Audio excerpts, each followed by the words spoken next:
Hi hello नमस्कार, मी अश्विनी स्वागत करते तुमचं आपल्या नवीन अशा व्हिडिओ ब्लॉगमध्ये. तर आज गॅस संपलेला होता, तिसरा दिवस. तर चला सगळ्यात आधी तर आहे ना मी चहा पिऊन घेते आणि त्यानंतर ना देवपूजा करते. आता कसं आहे ना, सकाळी सगळे रानात जातात त्याच्यामुळे देवपूजा करणं रोजचीच होत नाही. तर कधीतरी म्हणजे 2 दिवसातून एकदा मी देवपूजा करत असते. तसं तर दिवाबत्ती रोज देवाला लावतच असते, पण पूजा ही ना 2 दिवसांनी मी करत असते. आता तिकडं आहे ना कृष्णासारखा जातो म्हणून तिथं मी एकदम पॅक केलं होतं. तर आजचा दिवस कसा गेला, आज आमच्याकडे पाऊस झाला, किती झाला का नाही हे नक्कीच तुम्हाला व्हिडिओमध्ये पाहायला मिळेल. सो आपला व्हिडिओ स्किप न करता शेवटपर्यंत नक्कीच बघा. तर आता आहे ना मी इतकी वैतागली होती ना सकाळी की भांडी मांडली तोपर्यंत आहे ना परत त्याच्यामध्ये भरपूर अशी भांडी पडलेली.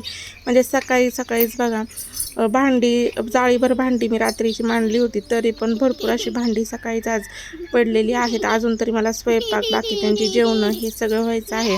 तर इकडे आहे ना या दोघांचं मस्त असं बाहेर खेळणं चालू होतं.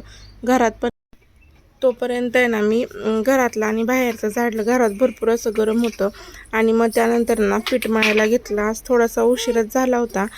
पीठ आहे ना आज थोडंच मळायचं होतं, कारण की गव्हाचं पीठ नव्हतं. आणि हे पण आहे ना मी दुसऱ्यांची इथून थोडंसं आणलं होतं, म्हणजे आमचं आणल्यानंतर त्यांना द्यायचं. असं आहे ना गावाकडे चालू असतं, कारण की जवळ असं काही सुविधा नसतात ना, मग त्याच्यामुळे कोणाच्या पण घरून आणायचं आणि मग आपलं आलं की त्याला द्यायचं. तर या इकडे ना पीठ मळून घेतलं. आता स्वयंपाकाला ना चुलीवर भरपूर वेळ जातो, त्याच्यामुळे आधी आहे ना मुलांचं खायला करून घेते. जसं की साईला मॅगी करायला ठेवली आणि त्यानंतर ना कृष्णाला खायला चारलं, मग बाकीच्या कामांना सुरुवात केली. तर आता इकडे ना कृष्णाला मी दूध बिस्किट चारत होते. ते तर त्याला काही खायचं नव्हतं, त्याला मॅगी खायची होती. तर मॅगीची त्याला ना चांगलीच आता चव लागलेली आहे. तर मॅगी तो आहे ना अगदी आवडीने खातो, पण एवढ्या लहान वयात मॅगी चारणं बरोबर वाटत नाही. तर त्याला आहे ना मी बिस्किट ज्यावेळेस चारत होते ना त्यावेळेस तो खात नव्हता, आणि मग मॅगी चारायचे ना त्यावेळेस तो खायचा.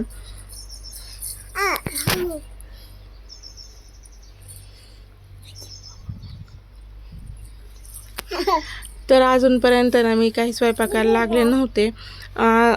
स्वयंपाक करायला तसं बघायला गेलं तर आज उशीरच झालेला आहे, पण म्हटलं आधी यांचं खायला वगैरे घालून चारावून मग स्वयंपाकाला लागावं.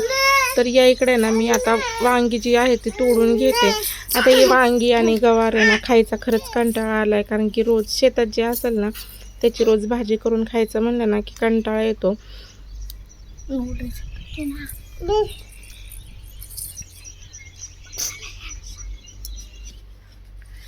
तर मी थोडीशीच वांगी तोडून घेतली होती आणि त्याची आता मस्तपैकी अशी भाजी करून घेते.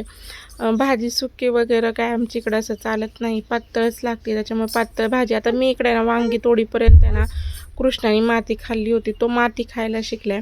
त्याच्यामुळे त्याला बाहेर एकटं सोडणं ना भीती वाटते. दगड पण घेतलं ना की तो फोडून खातो. तर या इकडे आता मस्त अशी वांग्याची भाजी मी करून घेते.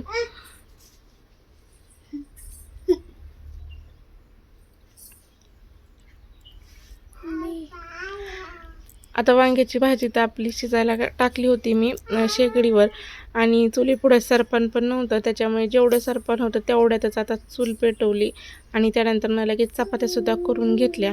आता कसं आहे, शेगडी आणि गॅस, शेगडी आणि चूल दोन्ही पण चालू असलं ना की मुलं तिथं जायची भीती वाटते. त्याच्यामुळे मी त्यांना ना शेतात पाठवलं होतं आणि त्यानंतर ना मग पटकन अशा चपात्या मी करून घेतल्या.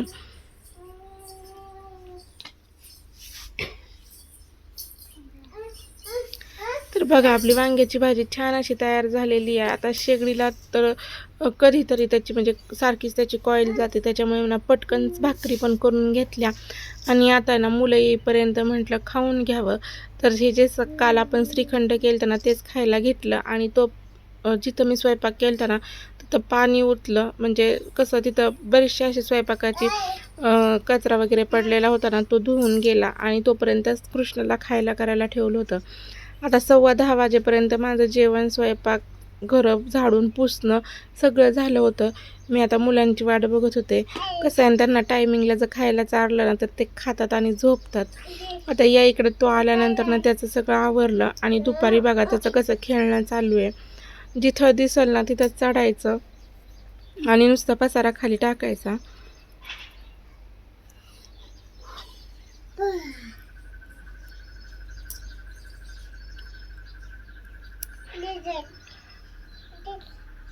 आणि त्यानंतर आहे ना, आज इतकं ऊन होतं ना, असं वाटलं पण नव्हतं की पाऊस येईल. 5 मिनिटाचा अगदी पाऊस आला, पण त्याने सगळं ओलं करून ठेवलं आणि त्यातल्या त्यात गॅस पण नाही. त्याच्यामुळे मग मी पहिली तर आहे ना चूल झाकली आणि त्यानंतरनं शेगडी पण झाकून घेतली. कारण की म्हटलं आता हे जर सगळं भिजलं तर स्वयंपाक कशावर करायचा. आणि त्यानंतरनं परत एकदा कृष्णाचा खायचा टाईम झाला तर त्याला चारलं आणि मग बाहेर आहे ना निवांत बसलो होतो, कारण की वारं इतकं छान सुटलं होतं ना. आणि त्यातल्या त्यात चुलीवर स्वयंपाक करायचा म्हटलं तर सरपण नव्हतं आणि शेगडीवर स्वयंपाक करायचा म्हटलं तर लाईट नव्हती. त्याच्यामुळे 6:30 वाजेपर्यंत ना निवांत बसले होते. आता मात्र लाईट आली पण शेगडीत चालू होईना. आणि मग त्यानंतर आहे ना सासरे आले, मग त्यांनी सरपण फोडून दिलं. तेव्हा कुठं चूल पेटवली आणि त्याच्यावर पहिला तर मी चहा करायला ठेवला होता. आता चहा चुलीवरची काळी भांडी आहेत ना लवकर काय निघत नाही, त्याच्यामुळे त्याला थोडीशी माती लावली ना की ती लगेच निघतात. तर आहे ना याच्यात आता मी छान असा चहा करायला ठेवला आहे. बघा किती छान चुलीवरचा चहा उकळला आहे. त्यानंतरनं झालं असं होतं की कृष्णाचा जो खायचा रवा आहे ना तो पण संपला होता. मग तो भाजून घेतला आणि वारं तर इतकं सुटलं होतं ना की तो जाळ आहे ना सगळा असा बाहेरच चालला होता. आता जे पातेलं मी चहासाठी ठेवलं ना ते फक्त आतून घासून घेतलं होतं आणि त्यामध्ये कृष्णाला उपीट करायला ठेवलेलं. कारण की संध्याकाळचा जर रवा किंवा उपीट चारलं ना की त्याचं पोट भरतं. वरण भात असं काही चारलं ना की त्याने पोट भरत नाही. त्यानंतरनं कुकरला पण डाळ शिजायला घातली होती. आता सगळं जे सामान आहे ना ते बाहेर आणून ठेवलं आणि मस्तपैकी वरण फोडणीला दिलं. वारं भरपूर सुटलं होतं, पाऊस येण्याची शक्यतासुद्धा होती. तोपर्यंत मी कृष्णाला खायला घालेपर्यंत ना एकीकडे भाकरीसुद्धा चालल्या होत्या. आणि त्यानंतरनं शेवटचीच भाकरी तव्यात होती तर इतका पाऊस आला ना की तुफान, अगदी विजा पण भरपूर अशा कडकडत होत्या.